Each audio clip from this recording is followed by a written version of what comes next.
மத்தேயுல வேதாம் புத்தகம் 8ஆம் அதிகாரம் 3ஆம் வசனம். மத்தேயு 8:3. இயேசு தம கையை நீட்டி அவனை தொட்டு சுத்தம் உண்டு சுத்தமா என்றார். உடனே குஷ்டரோகம் நீங்கி அவன் சுத்தமானான். அன்பான கர்த்தருடைய பிள்ளையே, வாசிக்கிறோம், இயேசு ஒரு மலையிலிருந்து இறங்கி வருகிறது. இறங்கி வரும்போது குஷ்டரோகி ஆண்டவர்கிட்ட வரலாம். ஆண்டவரே, ஒரு சித்தமானால் என்னை சுத்தமாக்குன்னு சொல்லி கேட்கலாம்.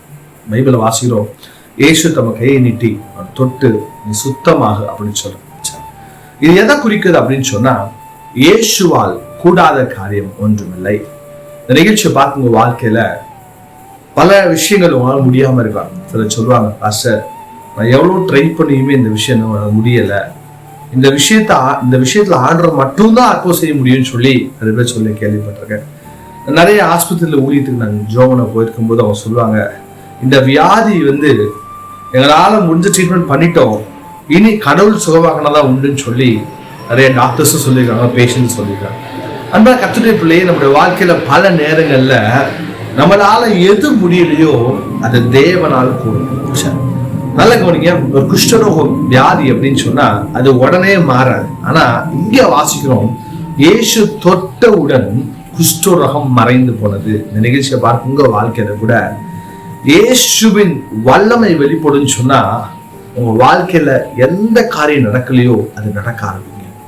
அன்பான கர்த்தருடைய பிள்ளையே, இயேசு தொட்டா அவன் சுத்தமானான். அதே போல உங்க வாழ்க்கையில இயேசுவின் தொடுதல் அல்லது இயேசுவின் வல்லமை வெளிப்படும் போது எந்த விஷயம் உங்களால செய்ய முடியலையோ அந்த விஷயத்தை நீங்க செய்ய ஆரம்பிப்பீங்க. ஒருவேளை நீங்க வியாதியில கஷ்டப்பட்டு இருக்கலாம், ஒருவேளை நீங்க நோயினால கஷ்டப்பட்டு இருக்கலாம், அல்லது கடன் பிரச்சனையில கஷ்டப்பட்டு இருக்கலாம், அல்லது பிள்ளைங்க விஷயத்தை வச்சு கஷ்டப்பட்டு இருக்கலாம். ஆனா உங்களால எது முடியலையோ அப்பாட்ட சொல்லுங்க, ஏசப்பாட்ட, ஏசப்பா என்னை மாட்டுங்கன்னு சொல்லுங்க. ஏசப்பா நிச்சயம் மாற்றுவோம். சில பிள்ளைங்களுக்கு குறிச்சு நீங்க ரொம்ப கவலைப்பட்டு இருக்கிறீங்க. நாலு ஆண்டவர் சொல்றாரு, உங்க மகனை நீங்க திருத்த முடியல நீங்க நினைக்கிறீங்க. இல்ல தெய்வ பிள்ளையே, நீங்க ஜெபம் பண்ணுங்க, கர்த்தர் திருத்துவார், கர்த்தர் மாற்றுவார். காரணம் வசனம் சொல்லுகிறது, தேவனாலே கூடாத காரியம் ஒன்றுமில்லை. எது நம்மளால முடியலையோ ஏசப்பா நமக்கு செஞ்சு தருவார். நம்ம ஜெபிக்கலாமா? பரிசுத்தமுள்ள பிதாவே, இந்த நிகழ்ச்சி பார்க்க ஒவ்வொரு கர்த்தர் ஆசீர்வதிங்கப்பா. அந்த பல நேரங்களோட வாழ்க்கையில முயற்சி எடுத்து நடக்காத விஷயத்துக்கு நீங்க பதில் தருக தேவனப்பா. இந்த நிகழ்ச்சியை பார்க்க ஒவ்வொரு கர்த்தர் ஆசீர்வதிங்கப்பா. அவரோட வாழ்க்கையில முடியாத விஷயத்தை முடிச்சு கொடுக்க முடியாது ஜெபிக்கிறேன்ப்பா. அந்த கர்த்தர் செய்ய போற காட்சி இயேசுவின் நாமத்தில்.